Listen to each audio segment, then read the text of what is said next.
Hello friends, मैं सुधीर कुमार आपका स्वागत करता हूं आपके अपने यूट्यूब चैनल मैथमेटिक्स में। आई होप आप सभी लोग स्वस्थ होंगे और मस्त होंगे।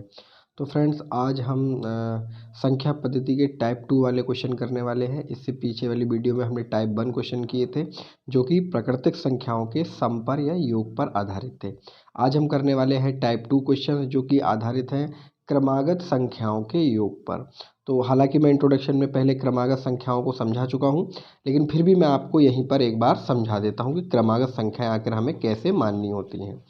देखिए, इधर मैं साइड में आपको समझा देता हूं। देखो फ्रेंड, जब भी कहा जाए क्रमागत संख्याओं को मानने के लिए, चाहे हमसे एक क्रमागत संख्या मानने के लिए कहा जाए, दो कहा जाए या तीन कहा जाए, तो हम उसके लिए क्या करते हैं, सबसे पहले पहली संख्या मानते हैं एक्स, नेक्स्ट संख्या मानेंगे एक्स प्लस वन, अगली संख्या मानेंगे x प्लस टू। यानी अब जितनी देखो, तीन हो गई, एक दो तीन, ये तीन हो गई। अगर चार कही जाए तो इसी x प्लस टू में एक और जोड़ देंगे, x प्लस थ्री हो जाएगा। पाँच कहीं जाए तो ये x प्लस फोर तक जाएगा, यानी x plus one, x plus two, x plus क्या और हो जाएगा, x प्लस थ्री हो जाएगा। ठीक है, पाँच पूछी जाए तो x प्लस क्या और हो जाएगा, फोर। यानी हमें सारी संख्याओं में क्या जाना है, पहली संख्या x मानिए और उसके बाद x मानने के बाद हर अगली संख्या में एक जोड़ते चले जाएंगे। हमारे पास क्रमागत संख्याएं आती रहेंगी, कंसेक्यूटिव नंबर्स आते रहेंगे। ठीक, अब क्योंकि मैंने आपको वहाँ उस समय एक डेफिनेशन कराई भी थी कि कॉन्जिक्यूटिव नंबर्स वो नंबर होते हैं जिनमें एक का अंतर होता है या एक का डिफरेंस होता है। तो देखिए, इन सब में एक का डिफरेंस है, ऐसे ही ये माने जाएंगे। आई होप आप सब लोग समझ गए होंगे। तो अब आते हैं हम क्वेश्चन पे। देखिए क्वेश्चन क्या है, लिखा है तीन क्रमागत संख्याओं का योग 15 है, तो सबसे छोटी संख्या ज्ञात कीजिए। अब जैसे मैंने बताया था, तीन क्रमागत संख्याएं हमें माननी है। तो पहली हमने क्या मानी, एक। दूसरी संख्या क्या हो गई, x प्लस का वन, और फिर एक वन कर देंगे तो x प्लस का टू। यानी ये तीन कॉन्जिक्यूटिव नंबर हो गए या क्रमागत संख्याएं हो गई। अब इनका योग निकालना है हमें, दिया हुआ है तो x प्लस का वन प्लस x प्लस का टू इज इक्वल्स टू कितना हो गया, 15। उसने यही तो कहा है तीनों क्रमागत संख्याओं का योग 15 है। अब देखिए यहाँ जोड़ लेते हैं, एक दो तीन एक्स, यानी ये हो गए 3x प्लस टू और वन क्या हो गए, थ्री, इक्वल्स टू कितने हो जाते हैं, 15। ये 3x ऐसे ही रहा, थ्री इधर प्लस में है तो उधर किस में जाएगा, माइनस में, यानी 15 माइनस का थ्री, यानी ये हो गया 3x is equals to 15 minus का थ्री माइनस करेंगे तो यहाँ बचेगा 12। ठीक, अब देखो x इज इक्वल्स टू क्या हो जाएगा, 12। ये इधर मल्टीप्लाई में है थ्री, तो अपॉन किस में हो जाएगा, डिवाइड में, थ्री फोर जा 12। यानी x इज इक्वल्स टू हमारे पास क्या वैल्यू आ गई, 4। अब देखो, सबसे छोटी संख्या हमने क्या मानी थी, ये सबसे छोटी थी, ये इससे बड़ी थी और ये इससे बड़ी थी। तो सबसे छोटी संख्या हमसे पूछ रहा है, और सबसे छोटी संख्या क्या है, x। तो जो x की वैल्यू आई है वही क्या हो गई, सबसे छोटी संख्या। मान लो हमसे दूसरी संख्या पूछता तो हम क्या कर देते, x प्लस फोर, यानी 4 प्लस का वन इक्वल टू कितना हो जाता, 5। ऐसे ही अगर हमसे सबसे बड़ी संख्या पूछता तो हो जाता 4 प्लस के टू इक्वल्स टू 6। ठीक, ऐसे ही देखिए, अब हम लेते हैं एक आगे वाली संख्या।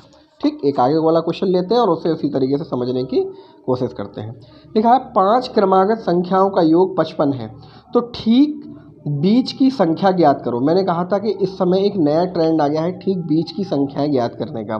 तो इसका बहुत सिंपल सी एक ट्रिक है ठीक बीच की संख्या ज्ञात करने की, जो मैं आपको अभी बता दे रहा हूँ। मैं आपको दोनों तरीके से ये सॉल्व करना बता दे रहा हूँ। देखिए, पहले तो हम जो अभी कर रहे थे उसी फॉर्मूले से बताता हूँ कैसे हम इसे सॉल्व करेंगे।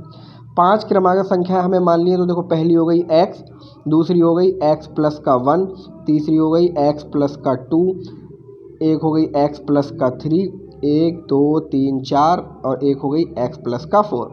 पाँच है तो फोर तक जाएंगी। सबका सम कितना है, 55। तो इनके बीच में क्या कर लेंगे, सम का साइन, यानी प्लस का साइन, x प्लस का वन प्लस x प्लस का टू प्लस x प्लस का थ्री प्लस x प्लस का फोर इज इक्वल्स टू, ये हो गया 55।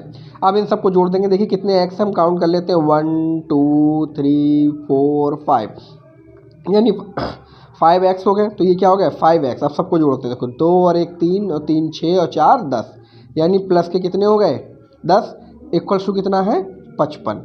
देखो 5x बराबर 55 में से हम क्या करेंगे, 10 को क्या करेंगे, माइनस यानी 5x बराबर कितने हो जाएंगे, 55 में से 10 माइनस करेंगे तो बचेंगे 45। x बराबर हो जाएगा 45/5, 5 नेम 45, यानी x बराबर कितना हो गया 9।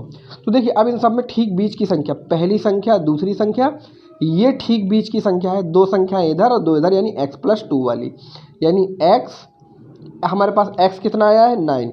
तो हम क्या करेंगे, x+2 चूँकि बीच की संख्या है इसलिए 9+2 = 11 आ गया, ठीक बीच की संख्या। अब देखिए इसकी एक शॉर्ट ट्रिक मैं आपको बताता हूँ कैसे निकाल सकते हैं। सारी संख्याओं का योग कितना है 55, टोटल क्रमागत संख्याएं कितनी है 5, तो टोटल क्रमागत संख्याओं से भाग कर देंगे इसे, ठीक बीच वाली संख्या आ जाएगी। देखिए 11 होगी शॉर्ट ट्रिक। एक बार फिर से सीख लेंगे हम। टोटल जो योग है संख्याओं का, उस योग को जितनी संख्याओं का योग है, जैसे 5 क्रमागत संख्याओं का हो, 3 क्रमागत संख्याओं का हो, या 4 क्रमागत संख्याओं का हो, या 5 क्रमागत संख्याओं का, यहाँ 5 क्रमागत संख्याओं का योग 55 था, तो 55 से भाग कर दिया 55 को हमने 5 से, और हमारे पास क्या आ गई, ठीक बीच वाली संख्या आ गई। लेकिन एक बात ध्यान रखना, ये केवल उन्हीं संख्याओं में यूज होगा जो विषम संख्याएं होंगी, जैसे 3 क्रमागत संख्याओं का योग हो, या 5 संख्याओं का योग हो, या 7 का हो। ठीक है, चलिए अब हम आगे बढ़ते हैं। देखिए एक और क्वेश्चन मैं आपके लिए लिया है, जैसे 4 क्रमागत संख्याओं का योग 10 है, तो दूसरी संख्या ज्ञात कीजिए। बहुत सिंपल है, 4 क्रमागत संख्याएं हैं तो हमें पता है संख्या क्या हो जाएगी, x+1, x+2 और x+3। अब इन सब का सम निकालना है, तो x+x+1 plus x+2 plus x+3, इनका योग कितना है 10। ठीक है, 1 2 3 4, x की संख्या उतनी ही होती है जितने का ये सम होता है। 3 2 5 और 1 कितने हो गए 6, इक्वल टू क्या हो गया 10। अब ये देखिए 4x बराबर 10 माइनस का 6 यानी 10 - 6, 4x इक्वल टू क्या हो जाएगा 4, और x इक्वल टू क्या हो जाएगा 4/4, 4 से 4 कट हो गया, यानी x की वैल्यू कितनी आ गई 1, यानी x की वैल्यू 1 है। तो हमें क्या निकालना है, दूसरी संख्या ज्ञात करनी है। देखिए दूसरी वाली संख्या ये है, यानी x की वैल्यू क्या है, दूसरी संख्या है x+1। अब इसकी वैल्यू x की वैल्यू क्या आई है 1 और प्लस का 1, यानी दूसरी संख्या क्या हो गई 2।